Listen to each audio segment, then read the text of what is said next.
So one of the conclusions I've learned about teaching studio-based pedagogies, and especially experimental studio pedagogies like teaching tactical urbanism, I think it's more like doing, but anyway, is that it's a huge investment of time and energy and creativity. I've talked a bit about how I think if we want students to be bold, we have to provide a really supportive environment for them to do so. I think we have to give them some structures to work with, because I think that provides them with some certainty and some confidence that enables them to test things out and be a bit risky. But those structures also need to be really responsive. I haven't had any luck trying to put them in place before the trimester. They have to be something that I can develop in response to what students are asking for, the kinds of questions they're asking, as well as, you know, their needs. One cohort to another have different skill levels, different interest levels, different energy levels, and that matters. So as much as I try to prepare before the trimester, I still find myself having to do a lot of work on the fly.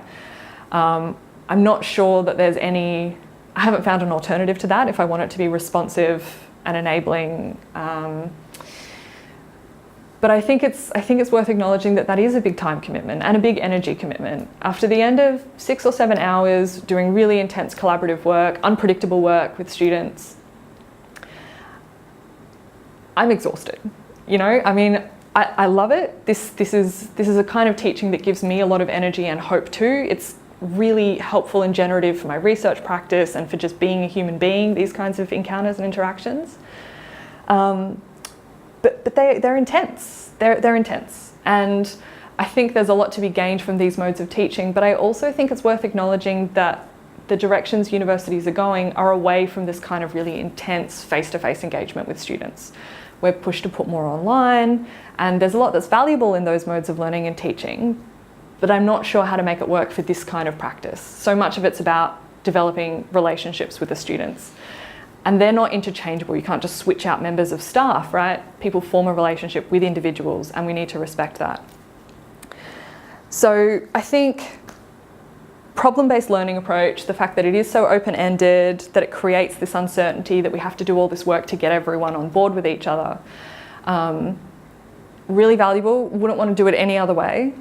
But it requires time, trust, energy, commitment, and a lot of care.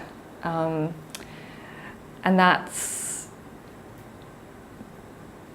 something to think about in terms of how to do this sustainably and how to create a kind of collegial environment where we can support each other in doing this kind of work at the university level.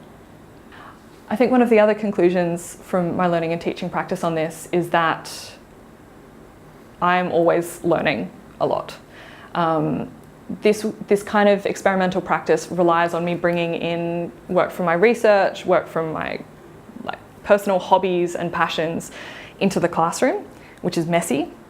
And it relies on me being open to the students, letting them take control, letting them direct things in a bunch of ways that makes, in some ways, more work for me, but it also gives me a lot of learning opportunities as well. And I really, really appreciate that.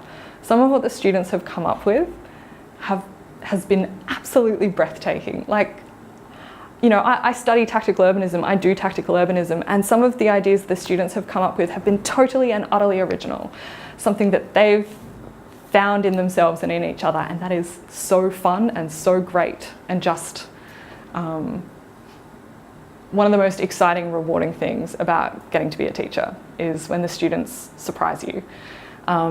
So I think being able to find ways to keep holding open those spaces for students to surprise you with their brilliance and creativity is just, it's hard work, but I think it's really worth it.